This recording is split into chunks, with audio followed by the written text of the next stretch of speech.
देख रहे हो भाई, क्या करें इन लोगों का यार। ऐसे ऐसे लोग आ जाते हैं साले, मतलब हाथ छोड़ के, मतलब चारों गिरदा से आके फिर चला रहे हैं। कौन समझाए यार, इसलिए तो साला 10 साल की सजा और 7 लाख जुर्माना पड़ रहा है भाई। गाड़ी भी बिक जाएगी तुम्हारे लोगों की।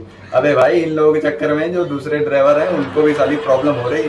साले इनको समझाओ यार कुछ, इन्हीं के चक्कर में ये सब हो रहा है। ऐसे ऐसे लोग हैं, क्या बताएं यार।